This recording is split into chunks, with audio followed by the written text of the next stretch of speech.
자, 로마서 5장 12절에서 21절 하나님의 계시의 말씀 교도하겠습니다. 12절 제가 먼저 읽겠습니다. 그러므로 한 사람으로 말미암아 죄가 세상에 들어오고 죄로 말미암아 사망이 들어왔나니 이와 같이 모든 사람이 죄를 지었으므로 사망이 모든 사람에게 이르렀느니라. 죄가 율법이 있기 전에도 세상이 있었으나 율법이 없을 때에는 죄를 죄로 여기지 아니하였느니라. 14절 그러나 아담으로부터 모세까지 아담의 범죄와 같은 죄를 짓지 아니한 자들까지도 사망이 왕노릇하였나니 아담은 오실 자의 모형이라. 그러나 그 은사는 그 범죄와 같지 아니하니 곧 한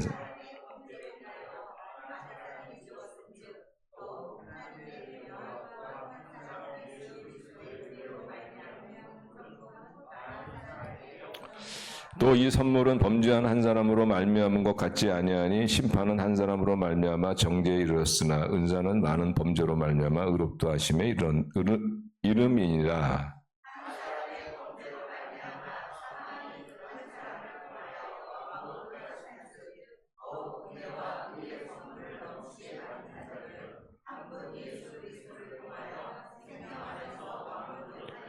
그런즉 한 범죄로 많은 사람이 정죄에 이른 것 같이 한 의로운 행위로 말미암아 많은 사람이 의롭다 하심을 받아 생명에 이르렀느니라.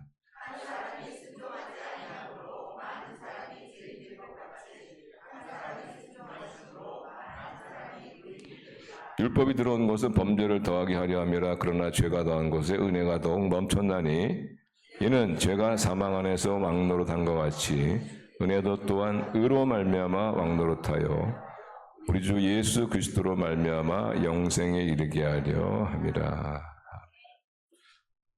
사람들이 보통 인류를 이렇게 구분할 때, 나눌 때 피부 색깔로 이렇게 나누죠. 그래서 흑인, 백인, 또는 황인. 우리는 황인종이죠. 황인종. 근데 저는 그게 나누는데 이게 뭐 별 차이가 있는가 그런 생각 듭니다.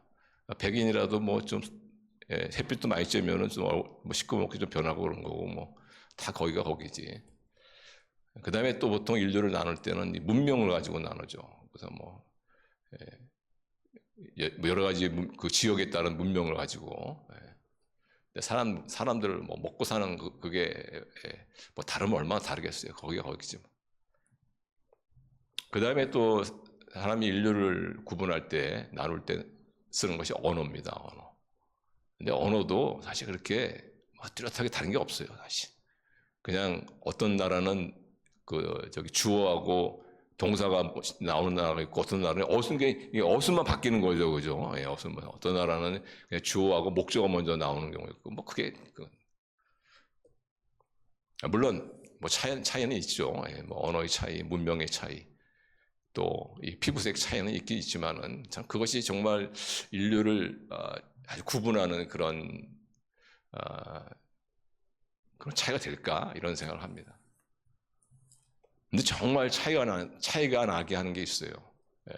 인류를 구분하는. 이거는 그 차이는 좁힐 수가 없어. 그러니까 결코 좁힐 수 없는 그 차이를 두고 인류를 나눈다면은 저는 딱 둘로 구분이 돼요. 둘로. 아담의 후예냐, 예수님의 후예냐. 예수님. 여러분 그렇지 않습니까? 저 사람이 뭐 피부 색깔이 어떻고, 저 사람이 뭐 어떤 뭐 문화 생활이 어떻고, 저 사람이 무슨 언어를 쓰고, 그게 뭐 차이가 있어요? 다 사람들 어디 가서나 뭐 먹고 사는 게 다 그게 비슷한 거지. 그런데 여러분, 아담의 후예냐, 예수님의 후예냐는 엄청난 차이. 이거는 차이가 메꿔질 수 있는 게 아니에요. 메꿔질 수 있는 게. 여러분, 사람들이 다 비슷한 환경 속에서 비슷한 고민들하고 사는 것 같지만은, 그런 어떤 사람은 아담의 후예의 삶을 사는 사람이 있어요. 그런 어떤 사람은 예수님의 후예의 삶을 사는 사람이 있다는 겁니다. 그리고 이 차이는요, 너무나 엄청난 거예요.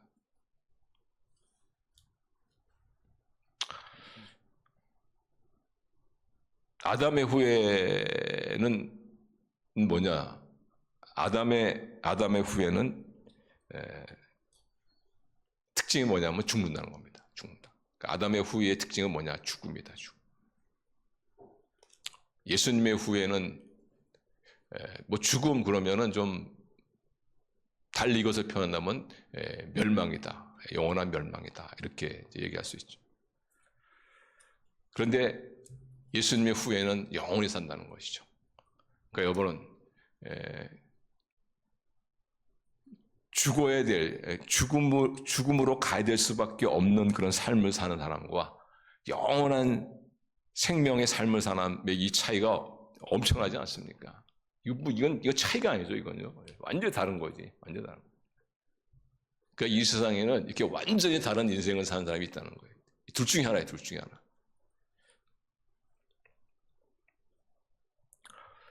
아담의 후예의 삶을 지배하는 것이 뭐냐면 죄와 죽음이에요. 죄와 죽음. 반대로 예수님의 후예의 삶을 지배하는 것이 뭐냐? 의와 생명이다. 의와 생명. 어떤 분이 인간이 왜 죽습니까? 사람이 왜 죽습니까? 이렇게 물으면은 어떤 분은 그거야 뭐 사람이니까 죽지 이렇게 생각하는데 여러분 사람이니까 죽은 게 아니에요. 저 사람은 인간이니까 죽는다 그게 아니에요. 인간이 죽는 이유가 있어요.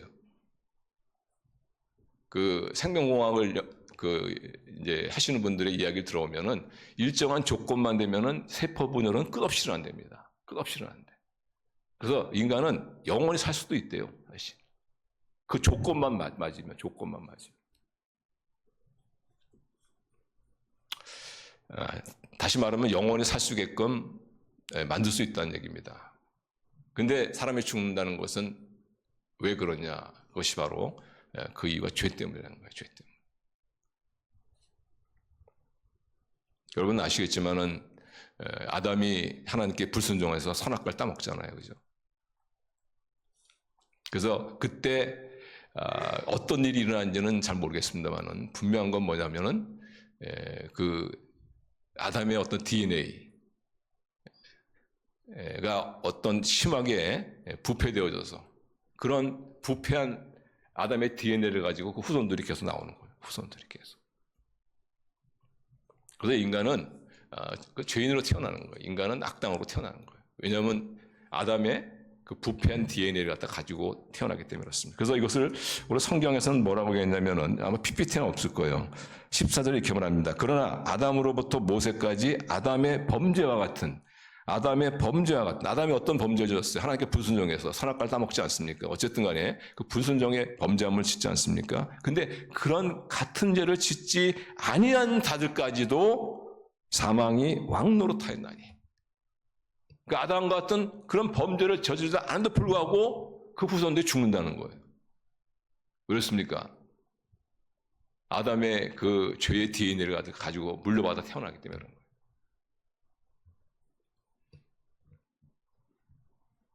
그래서 아담의 그 죄의 DNA를 가지고 태어난 후손들은 어때요? 소위 말하면 생로병사죠. 태어나서 늙고 병들어 죽는. 그 마침내 죽음이에요. 마침내. 그 삶의 마지막은 뭐냐? 결국은 죽음이다. 그래서 인간은 죄를 지어서 죄인인 것이 아니라 죄인으로 태어나기 때문에 죄를 짓는 거예요. 이 순서가 굉장히 중요합니다. 그래서 이것을 갖다 성경으로 본 말씀 이렇게 말하죠. 12절 보시면. 자, 12절 다시 한번 같이 읽어요. 시작. 그러므로 한 사람으로 말미암아 죄가 세상에 들어오고 죄로 말미암아 사망이 들어왔나니 이와 같이 모든 사람이 죄를 지었으므로 사망이 모든 사람에게 이르니라. 그래서 그 미네소타에 보면은 미국의 미네소타에는 그 인간의 그 범죄성에 관한 것을 전문적으로 연구하는 데인데 오랜 그런 연구와 이 관찰의 끝에 결론이 뭐냐면 인간은 이런 결론 중에 이런 부분이 포함되어 있어요. 근데 이 사람들이 대상으로 관찰한 연구한 대상이 모든 연령대예요. 모든 연령대. 그래서 사실상 우리가 연령대에서 정말 가장 순수하다 그러면은 아기라고 할 수 있죠. 아기, 그죠? 예, 아기. 우리는 때가 많이 묻었잖아요, 그죠? 예, 여러분도 때가 많이 묻었지만은 어마어마하게 때가 많이 묻었죠. 그런데 아기는 어떻게 해요? 순수하잖아요. 예준이 같은 경우는 참 보기만 봐도 어떻게 천사 같지 않습니까? 근데 그런 대상을 갖다가 연구했는데 이런 부분이 포함이 되어 있어요. 아기를 연구해 보니까 굉장히 자기중심적이라는 거예요. 굉장히 이기적인 존재라는 거예요. 그래서 아기는 자기의 필요가 즉시 채워져야 돼. 그래서 아기에게는 인내가 없어요. 배려라는 것도 없어. 지금 엄마가 지금 자기의 필요를 채울 수 없는 상황, 그런 거 관여하지 않아요. 채워줄 때까지 때를 씁니다. 그 때가 어떻게 표현되느냐? 울음이에요, 울음. 계속 울어대는 거야, 계속. 그리고 우리 아기들 특징이 뭐 어떻게 해요? 자기가 원하는 것은 딱 잡잖아요, 그죠? 예. 뭐, 그것이 남의 것이고 뭐건 뭐 상관없지 않잖아요. 그냥 무조건 잡잖아요. 그래서 말하기를 아기에게는 도덕심도 없다. 일단 자기가 원하는 것은 무엇은 자기가 빼앗고 봐야 돼. 빼앗고 봐야 돼. 근데 여러분, 이 아기들이 이 정도니까 그 이상 사람들은 오죽하겠냐.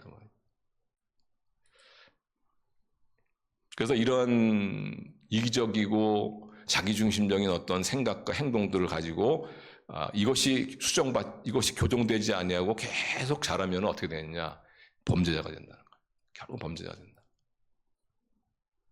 그래서 인간은 교육하지 아니하고 교정하지 아니하면은 결국 인간의 그 모습은 범죄자의 모습이다. 이것이 그 미네소타 연구소에서 연구한 그 인간에 관한 결론이에요. 그래서 여러분, 아담의 후예가 지배하는 것이 뭐냐? 그게 바로 죄와 죽음이다. 근데 반면에 여러분, 예수님의 후예를 지배하는 삶은 뭐냐? 그게 의와 생명이라는 거죠. 의와 생명. 그러니까 여러분 보세요. 아담의 후예는 죄와 죽음이 지배하고 예수님의 후예는 의와 생명이 지배하니까 이 차이가 어마어마하지 않습니까? 그런데 아담의 후예가 그렇게 죄와 죽음이 지배하는 그런 삶을 살 수밖에 없는 이유가 뭐냐면은 바로 아담 한 사람이죠. 아담 한 사람이 불순종으로 말미암아 그의 DNA를 물려받은 그 후손들 역시 마찬가지로 죄와 죽음의 지배를 받는.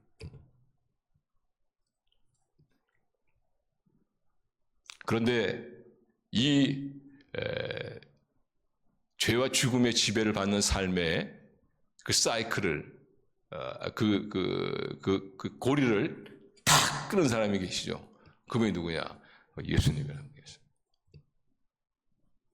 예수님께서 죄와 죽음의 문제를 해결하심으로 말미암아 이제 예수님을 통해서 태어난 예수님의 후예들은 더 이상 이제 죄와 죽음의 지배를 받지 아니하고 의와 생명의 지배를 받는. 그러니까 지금도 이런 전혀 다른 후예들이 두 부류의 후예가 지금도 이 땅을 살고 있다는, 이 땅에 살고 있다. 저는 오늘 예배드리는 분들이 다 저는 예수님 후예라고 저는 생각하고 싶지만은 그렇지 않을 수도 있어요. 아담의 후예에 있는 분도 있을 수 있어요. 그래서 18절 19절 보세요. 자, 18절 19절 같이 읽어요. 시작. 그런즉 한 범죄로 말미암아 사망이 정죄에 이른 것 같이 한 의로운 행위로 말미암아 많은 사람이 의롭다 하심을 받아 생명에 이르렀느니라. 한 사람이 순종하지 아니함으로 많은 사람이 죄인 된 것 같이 한 사람이 순종하심으로 많은 사람이 의인이 되니라. 여기서 바로 아담의 후예와 예수님의 후예에 대한 얘기를 하고 있는 것이죠. 그래서 아담의 후예, 죄와 죽음의 지배를 받은 그 후예의 그 사슬을 끊어버리고 예수님께서 이제는 예수님의 후예, 의와 생명의 지배받는 후예, 새로운 종족을 예수님이 시작하신 것이죠. 그러니까 여러분, 예수님이 얼마나 크신 분입니까? 예수님은 그냥 어떤 망가진 인생을 좀 고치거나 개종하는 그 정도가 아니에요. 전혀 다른 종족을 시작하신 분이 예수님. 우리는 예수님을 믿는다고 하지만은 안다고 하지만은 잘 모르겠어요. 우리 믿는 예수님은 너무 좀 작은 예수님일 수가 있어요. 우리는 예수님은 새로운 종족을 시작하신 아주 크신 분이라는 거예요.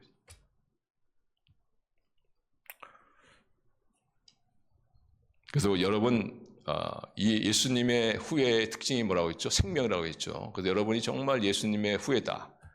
그러면은 여러분 걱정하지 마세요. 여러분은 절대 죽지 않습니다. 절대 죽지 않습니다. 물론 육체적인 죽음은 경험할 수 있겠죠. 그러나 그 죽음은 영원한 생명으로 가는 황금마차를 타는 거예요. 하나의 관문에 불과한 거예요. 관문에. 그래서 여러분들이 한번 오늘 말씀을 들으시면서 한번 이렇게 생각을 해보세요. 내가 정말 예수님의 후예인가? 아니면 아담의 후예인가? 왜냐하면 이거는 그냥 뭐 언어의 차이, 뭐 문명의 차이, 뭐 그냥 피부 색깔 이 정도의 차이를 내는 이 정도가 아니라는 거예요. 영원한 생명이냐, 영원한 멸망이냐. 그래서 우리가 내 자신을 다시 한번 더 점검해 봐야 돼. 내가 아담의 후예인가? 아니면 예수님의 후예인가?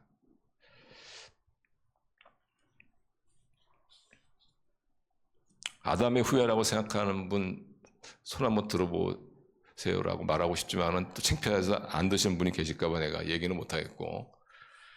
그러나 제가 그래서 그거 대신에 그러면 아담의 후예가 어떻게 예수님의 후예가 될 수 있느냐? 대답은 간단하죠. 은혜가 똑같습니다. 예수님을 나의 구세주님으로 영접하는 것이죠. 그러면 아담의 후예에서 예수님의 후예로 다시 거듭나는 겁니다. 거듭나. 그래서 요한복음 1장 12절 보시면 이런 말씀이 있죠. 영접하는 자 곧 그 이름을 믿는 자에게는 하나님의 자녀가 되는 권세를 주셨다. 권세를 주셨다. 하나님의 자녀가 누구냐면 예수님의 후예예요. 그래서 우리는 예수님을 구세주와 주님으로 영접함으로 아담의 후예에서 예수님의 후예로 신분이 완전히 바뀌는 거야. 신분이 완전히. 이제는 죄와 죽음의 지배를 받던 삶에서 의와 생명의 지배를 받는 삶으로 완전히 바뀌는 거예요.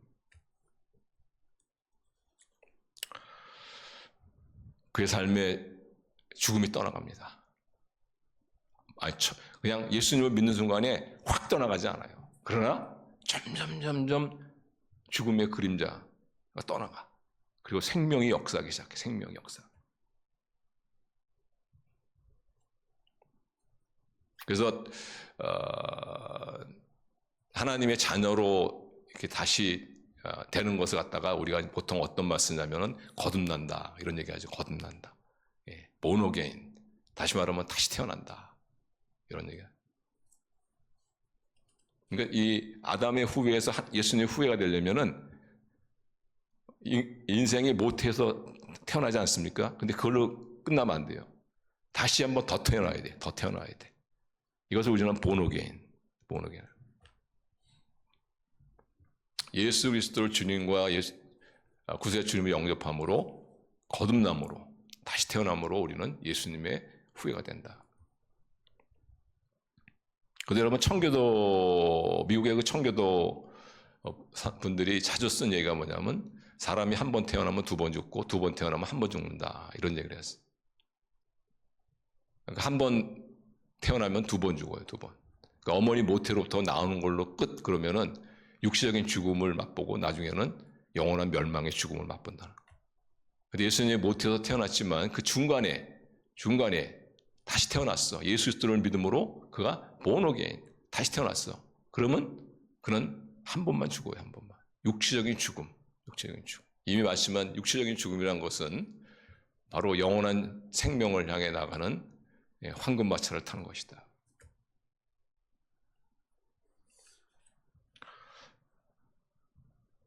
그래서 여러분들 나는 두 번 태어났는가 한 번 태어났는가. 한 번 태어나면 몇 번 죽어요? 두 번 죽습니다.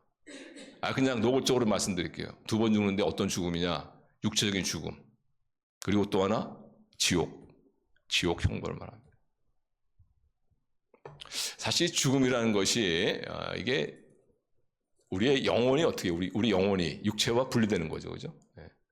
이걸 좀 더 구체적으로 말씀드리면 죽음이라는 것은 육체와 영혼이 분리되는 거예요, 세퍼레이트되는 거예요. 그 영원한 죽음이라는 것은 뭘 말하느냐? 영원한 하나님으로부터 영혼이 분리되는 거예요. 분리되는 겁니다.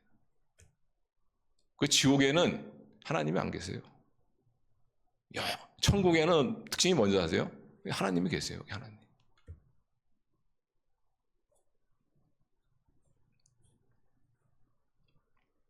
그러면 우리가 그럼 좀 더 구체적으로, 그럼 우리가 예수님을 나의 주님으로 나의 구세주 영접할 때 도대체 어떤 일이 일어나고 있냐? 어떤 그런 미스테리한 일들이 일어나고 있는가?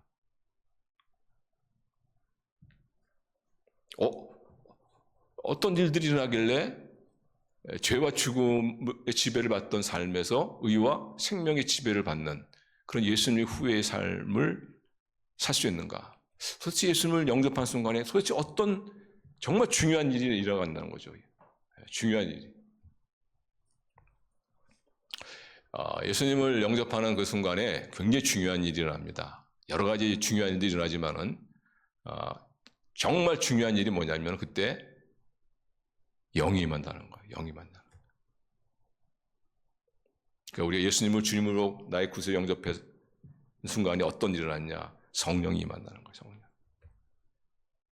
그래서 여러분 아담의 후예와 예수님의 후예를 차이를 갖다 하나로 딱 정한다면은 영이 있느냐 없느냐 이거예요. 나는 예수님을 믿습니다. 그런데 저는 성령, 거룩한 영은 저는 받은 적이 없습니다. 그럼 예수님 믿는 게 아니에요. 아담의 후예입니다. 아담의 후예. 왜냐하면 아담의 후예와 예수님의 후예의 가장 근본적인 차이는 성령을 받았냐 안 받았냐, 영이 있느냐 없느냐 그 차이죠. 아담의 후예는 거룩한 영이 없어요. 거룩한 영이 없기 때문에 그 사람은 영적인 사람이 아닙니다. 거룩한 영이 없기 때문에 그 사람은 영적으로 분별하지 못해요. 그래서 고린도전서 2장 14절 보시면 이렇게 말합니다. 우리 같이 읽겠습니다. 시작. 육에 속한 사람은 하나님의 성령의 일을 받지 아니하니 저에게는 미련하게 보이며 또 깨닫지도 못하나니 이런 일은 영적으로 나야 분별함이니라. 육에 속한 사람은, 육적인 사람은 성령의 일을 받지 못한다는 거예요. 성령이. 왜냐하면 성령님이 안 계시니까 영적인 분별력이 없는 거예요.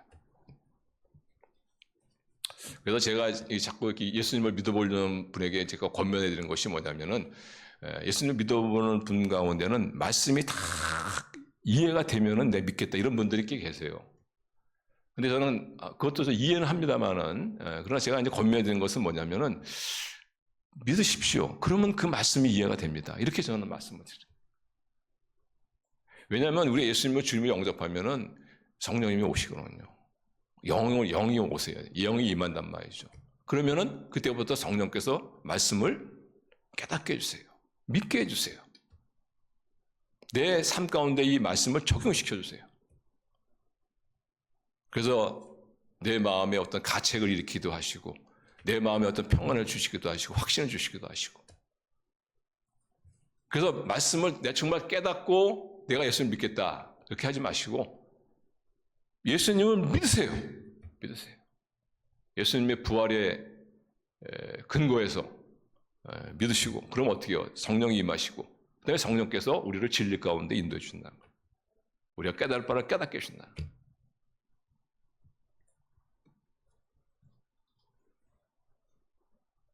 그래서 예수님 믿기 전에는 그 밤에 잠을 못 자신 분들은 성경을 읽으시더라고. 왜냐하면 성경 읽으면 바로 떨어지니까 그냥. 이해가 안 되니까 너무 이게 막 그러니까 어떻게 해요? 머리가 막 계속 힘드니까 어때요? 머리가 여러분 엄청나게 막 그 축구를 한다고 생각해 보세요. 얼마나 힘들게 피곤하죠. 그러니까 막 떨어지는 거죠.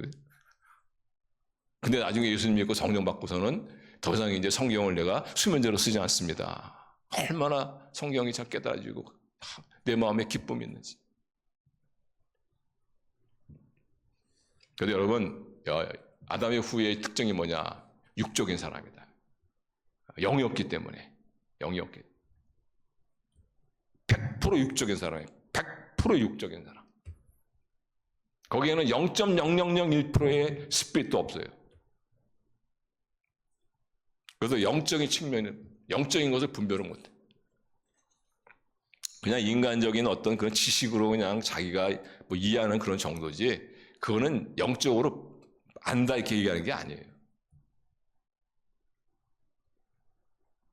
그러나 우리 예수님 후에는 뭡니까? 영을 받은 사람이잖아. 영의 사람들. 그래서 예수님께서 요한복음 3장 5절 6절에 이렇게 말합니다. 그럼 같이 읽겠습니다. 시작. 예수께서 답하시되 진실로 진실로 내게 이르노니 사람이 물과 성령으로 나지 아니하면 하나님 나라에 들어갈 수 없느니라. 육으로 난 것은 육이요 성령으로 난 것은 영이다. 그래서 여러분, 모든 인간은 다 아담의 후예로 태어난다. 이래서 이 아담의 후예가 예수님의 후예가 되려면 어떻게 되느냐? 예수님을 주님으로 영접해서 성령을 받아야 한다. 성령을 받아. 그럼 어떤 일이 일어나는지 아세요? 죄와 죽음의 지배에서 의와 생명의 지배를 받는 삶으로. 아담의 후예에서 예수님의 후예로. 아주 전무후무한 완전히 다른 그런 존재가 되는 거죠. 그런 인생이 되는 겁니다. 그런 인생이 되는. 그래서 여러분, 둘 중에 하나입니다. 아담의 후예냐 아니면 예수님의 후예냐. 오늘 이 말씀을 드리면서 나는 예수님 아담의 후예인 것 같다. 그런 분이 계시면은 오늘 예수님의 후예로 삶을 바꾸시는 그런 구원의 역사를 기도합니다. 예수님을 영접하는데 어떻게 영접 믿는지 잘 모르겠다. 그런 분이 계시면은 저를 찾아오시면 제가 자세히 안내해 드릴 테니까. 그러나 이미 예수님의 후예예요. 성령을 받았어요. 자, 그런 분들도 꼭 들어야 될, 우리가 생각해야 될 그런 부분이 있습니다. 예수님 후회를 할지라도 우리 세상에 몸 담고 사는 동안에는 우리에겐 두 가지 속성이 있다는 것을 꼭 기억하셔야 돼요. 예수님은, 이것은 이미 예수님을 믿는 사람입니다. 예수님 후회 되신 분들에게 제가 드리는 말씀입니다. 예수님 후회가 된다고 후회라고 해도 그 안에는 두 가지의 상반된 속성이 있다는 거예요. 첫째가 뭐냐? 아담의 속성. 두 번째가 뭐냐? 예수님의 속성. 이 두 가지가 다 있어요. 예수님의 후회라 할지라도.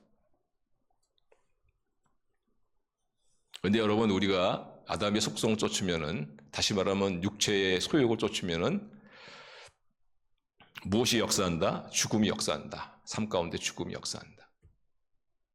그러나 우리 주님의 속성, 예수님의 속성을 쫓으면은 무엇이 우리 삶 가운데 역사한다? 생명이 역사한다. 그래서 여기서 아담의 속성이라는 것은 육체의 소욕, 이렇게 얘기해야 돼요. 육체의 소욕, 육체의 소욕. 육체의 소욕과 성령의 소욕, 이 두 가지가 아담의 후예들에게는 같이 있어요. 같이. 그래서 우리가 선택을 해야 돼. 어떤 선택을 할 것이냐.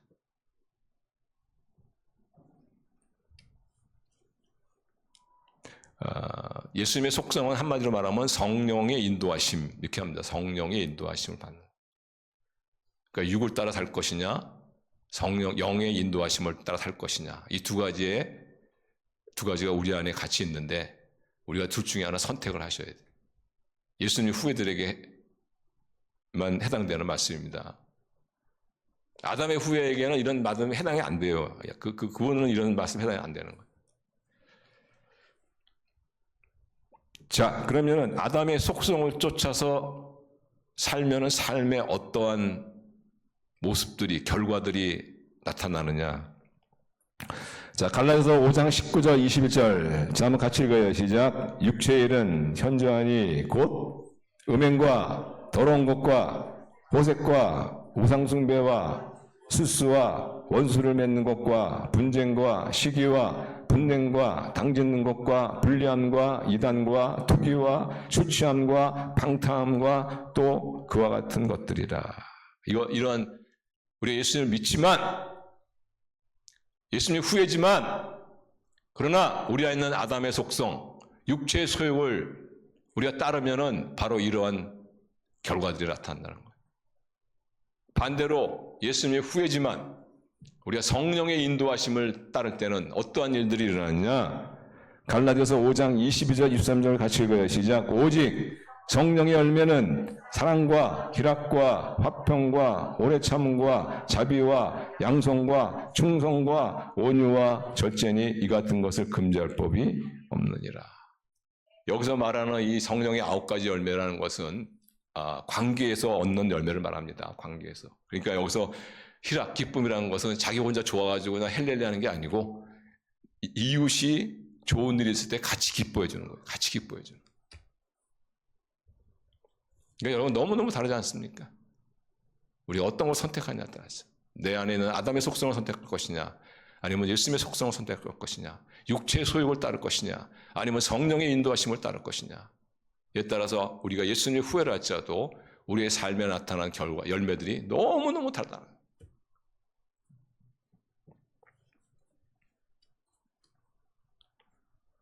결정을 하셔야 돼요.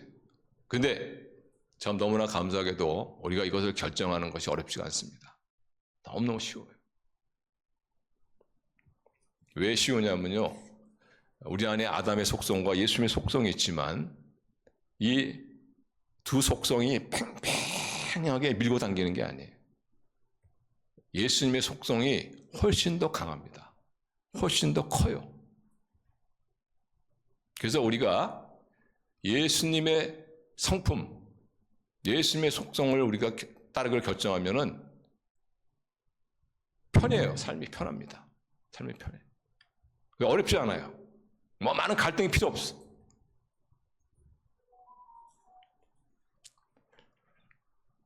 어떤 분은 이것을 어떻게 생각하냐면 내 안에 이 아담의 속성과 예수님의 속성이 있는데 서로 힘이 비슷해가지고 서로 막 밀고 당기고 막 이러기 때문에 내가 어디를 가야 할지 막 사실 선택하기가 굉장히 어렵다 이렇게 생각하시는 분인데 그렇지 않습니다. 예수님의 성품이 성령의 인도함을 받는 것이 훨씬 더 강하다. 훨씬 더 강하다. 그래서 우리가 강한 자의 편에 딱 서면 어떻게 해요? 어렵지 않다는 거예요. 그래서 로마서 5장 15절 보시면 이렇게 말합니다. 5장 15절 그러나 이 은사는 그 범죄와 같이 아니하니 곧 한 사람이 범죄로 인하여 많은 사람이 죽었은즉 더욱 하나님의 은혜와 또 한 사람 예수 그리스도의 은혜로 말미암은 선물로 많은 사람에게 넘쳤느니라. 또 이 선물은 범죄한 한 사람으로 말미암 같지 아니하니 심판은 한 사람으로 말미암아 정죄에 이르렀으나 은사는 많은 범죄로 말미암아 의롭다 하심에 이름이니라. 이 한 사람의 범죄로 말미암아 사망이 그 한 사람을 통하여 왕노릇하였은즉 더욱 은혜와 의의 선물을 넘치게 받은 자의 한 분 예수 그리스도를 통하여 생명을 해서 왕노릇하리로다. 여러 가지로 이렇게 하나씩의 단어가 좀 이렇게 복잡하게 들릴 수 있지만은 이런 말입니다. 아담보다 예수님이 훨씬 더 크다는 거예요. 그래서 아담의 불순종보다 예수님의 순종이 훨씬 크다. 더 많은 사람들이 하나님의 은혜가 역사한다는 거예요.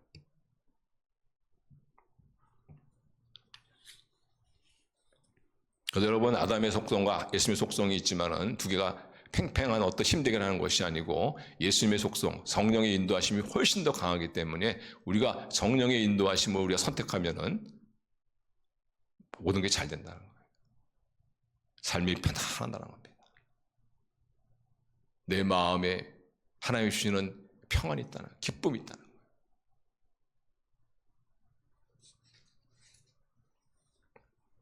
우리가 지구에 사는 동안에는 중력의 영향을 받죠. 중력 영향을 받지 않습니까? 그래서 물체가 떨어지는 것도 중력 때문에 떨어지는 게 아니에요. 모든 것들은 다 땅으로 떨어집니다. 왜? 중력이 잡아당기는 힘에 의해. 그런데 새는 그렇지 않아요. 새는 하늘을 나르거든요. 중력의 영향을 받지 않아서가 아니라 중력의 영향을 받지만 중력보다 더 큰 날개라는 것이 있기 때문에 그 중력을 이기는 날개라는 힘이 있기 때문에. 근데 아무리 제가 새가 안 돼봐서 모르겠지만은 새가 아마 나를 때 이 중력을 의식을 안 할 것 같아요. 제 생각에는 전혀 의식을 안 할 것 같아요. 내 잡아당기는 힘이 있는데 내 날개짓을 다 열심히 해가지고 내가 날아가 이렇게 생각하지 않을 것 같아요. 그냥 자연스럽게 그냥 쫙 날아. 근데 아무리 여러분 중력을 이기는 날개의 힘을 가지고 있다 할지라도 새가 날개를 접는다든가 또 날개 사용하지 않으면 어떻게 해요? 떨어지는 거죠. 그래서 가끔 동물병원 보면은 이 독수리가 딱 이 하강하잖아요. 하강할 때 무서운 속도로 떨어집니다. 여러분 그런 걸 안 보세요? 네. 그런 것 좀 보세요. 그런 거 무서운 속도로 내려오거든요. 정말 저러다가 정말 뼈도 안 낫겠다. 확 내려다 어떻게 해요? 날개를 쫙 피면서 어떻게 합니까? 쫙 비상에 올라가는 그거 아니에요. 그러니까 우리도 무서운 속도로 죄와 죽음의 그 지옥불을 향해서 무서운 속도로 확 한 순간 그 인생에서 예수님을 만나 구세주와 주님 영접해서 성령을 받는 순간 어떻게 해요? 비상의 날개를 쫙 피면서 어떡합니까? 하늘로 쫙. 오늘은 이렇게 쫙 저 얘기를 그러니까 우리의 삶이 그렇다는 거예요. 우리의 삶이 우리가 아담의 속성을 따르느냐, 믿는 자들에게 하는 말씀입니다. 예수님의 속성을 따라서 정말 마치 곤두박질 쳐가는, 이 맨 땅을 향해서 곤두박질 치는 그런 어떤 사망을 방불한, 여러분 성경에서 이 죽음을 얘기할 때는 육체적인 죽음만을 의미하는 게 아니에요. 실존의 죽음을 말합니다. 실존의 죽음. 실존의 죽음이라는 것은 뭐냐면 지금 호흡하고 있어요. 몸도 건강합니다. 그러나 그의 삶을 보면은 죽음 상과 똑같아. 이러한 삶에서 벗어나서 이제 생명과 의의 삶으로 쫙 비상한다는 거예요. 어떤 걸 선택할 것이냐. 여러분, 죽은 자의 특징이 뭡니까? 무기력이죠, 무기력. 꼼짝을 못하잖아요, 그죠? 죽음을 방불하는 삶의 특징이 뭐냐면은 무기력한 거예요. 해야 할 것을 아는데 하지 못해. 끊어야 할 것을 아는데 끊지를 못해.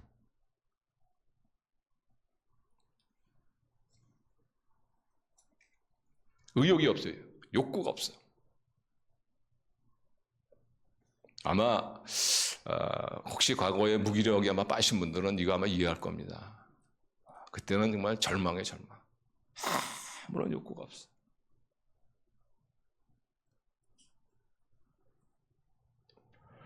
정말 이런 사람은 호흡은 숨은 열심히 쉬겠지만 죽은 사람이죠. 죽은 사람. 그러나 어떻게 해요? 우리가 성령의 인도하심을 받는 그런 삶을 선택하면 어떻게 해요? 생명이 역사하기 시작하는, 무기력이 의욕으로 바뀌어요. 의욕으로. 내가 해야 될 것을 할 수 있는 그런 능력이 주어집니다.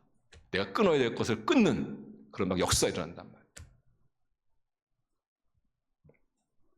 그러면서 어떻게 해요? 거기에 삶에 대한 보람이 있고 성취의 기쁨을 맛보고,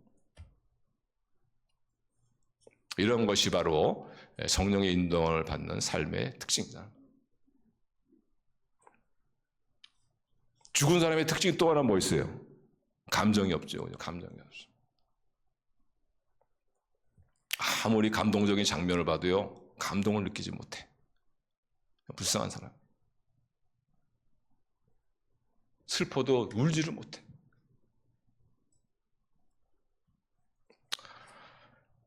기뻐해도 기뻐할 줄도 모르는 죽은 사람이에요. 죽은 사람. 그런데 성령의 인도하심을 받는 삶을 시작하면 어떠냐? 성령께서 우리의 죽은 감정을 살려줘요. 저도 그런 경험이 많이 있습니다만은, 보면은 은혜 생활 열심히 하시는 분들 보면은 항상 그분들은 목사님 왜 이렇게 요즘에 제가 눈물이 자꾸 나는지 모르겠어요. 그냥 기도하려고 그러면 자꾸 눈물이 나고, 그게 바로 성령께서 그 감정을 살려주시는 거예요. 감정. 그래서 우리 예수 믿는 사람들은, 성령의 인도하심을 받는 사람들은 감성이 풍부합니다. 풍부해요. 물론 어떤 분 같은 경우에는 아주 의지가 굉장히 강하고 감정이 또 약한 부분이 있어요. 그렇지만 어쨌든 성령의 인도하심을 받으면은 우리의 감성이 살아나요. 감성. 감사하면서, 기뻐하면서, 그러면서 어떻게 해요? 즐거이 하나님을 찬양하면서. 하나님을 찬양하는 것이 어찌 이렇게 좋은지 말이지. 저도 오늘 막 찬양을 더 하고 싶은데 그냥 이 목에 가가지고 막 속상하더라고. 막 부르니까 막 기침이 나오려고 그래가지고 오늘 우리 찬양한 마지막 찬양곡인 거예요. 너무 참 은혜가 되는. 이렇게 찬양하면서 제가 가끔 봐요. 이렇게 찬양하는 우리 성도에 보면은 어떤 분은 정말 그 감정이 막 그냥 막 솟구쳐 오르는 분이 있어. 저분은 필경 성령의 인도하심을 받는 분이다. 안 그런 분은 또 좀 감정이 또 그래서 그럴 수 있죠, 그죠? 네.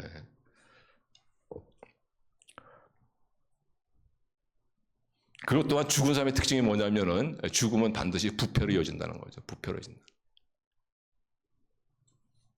그래서 우리가 육체의 소욕, 아담의 소욕을 예수님을 믿는다 한지라도 우리 육체의 소욕, 아담의 소욕을 따르면은 우리의 삶에 부패한 모습이 나타난다. 부패한 모습을 다시 다른 걸로 표현한다면, 이건 좀 죄송합니다. 우리 강아지 키우고 이렇게 동물 좋아하시는 분한테 동물을 비하하는 말이 아니라 인간과 같지 않고 점점 짐승화된다는 거예요. 그게 바로 인간이 부패진다는 거예요. 그래서 여러분 그거 있잖아요. 서로 이렇게 파트너 바꿔가면서 연애하고 그게 짐승 아닙니까? 사람이 어떻게 자기 파트너를 바꾸면서 사랑을 빙자해가지고.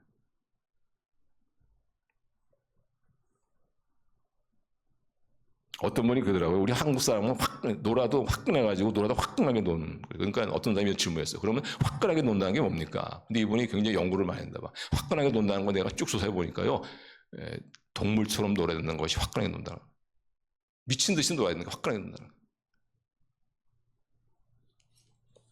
여러분 기억하세요. 우리가 예수님을 믿는다 할지라도 우리가 성령이 인도하시는 것을 선택할 것이냐 아니면 아담의 속성을 선택할 것이냐에 따라서 여전히 우리는 살아있지만 죽음을 방불한 삶을 살 수도 있는 것이고, 그러나 점점점 죽음이 물러가고 생명이 역사하는 그런 삶을 우리가 살 수도 있다. 그래서 여러분 가장 중요한 것이 뭐냐? 성령의 인도하심을 받는 것인 걸 믿으시길 바랍니다. 여러분 예수님을 믿더라 할지라도 성령의 인도하심을 갖다가 추구하지 않는다면은 우리는 여전히 마치 죄와 죽음의 지배를 받는 그런 삶을 속에서 허덕일 수가 있어요. 성령의 인도함을 받는 삶을 추구하셔야 돼요. 성령의 인도하시는 삶을 추구하려면 어떻게 되느냐? 여러분 예수 그리스도를 정말 믿었다면 성령이 여러분 안에 계십니다. 성령께서 여러분을 인도해 주기를 원하신 것을 여러분 믿으시길 바랍니다. 그리고 인도해 주실 것을 확신하시기 바랍니다. 그러면서 성령의 인도하심을 우리가 기대하는 거예요. 기대하는 거. 성령께서 내 안에 있기 때문에 성령께서 반드시 나를 인도해 주실 것이다. 그분은 그것을 가장 원하신다. 라는 그런 기대, 성령의 인도하심에 대해 기대를 가져야 돼. 그리고 여러분이 성령에 거슬렸던 지었던 죄가 있으면은 만약 성령께서 지적한 죄가 있다면 그걸 다 회개해야 돼. 왜냐하면 성령은 거룩한 영이기 때문에 죄와 함께 할 수가 없습니다. 역사할 수가 없어요. 그래서 그때마다 회개를 해야 돼요. 성령께서 마음껏 나를 인도할 수 있도록. 그래서 우리가 정말 성령께서 나를 인도해 주실 거라는 그런 확신과 그런 기대를 가지고 성령께서 내가 지적하시는 죄를 다 회개한다면 반드시 성령께서 그 다음에 내가 해야 할 것을 반드시 보여주십니다. 그러면 거기에 순종하시면 돼요. 그러면서 내 안에 역사하시는 성령의 인도하심을 받아서 우리가 예수님의 후예고 예수님의 하나님의 자녀지만 그러나 이 땅에서의 삶이 마치 죽음을 방불한 그런 삶이 아니라 의와 거룩과 생명의 역사는 그런 복된 삶을 사시는 저와 여러분 되시기를 주님의 이름으로 축원합니다. 기도하시겠습니다.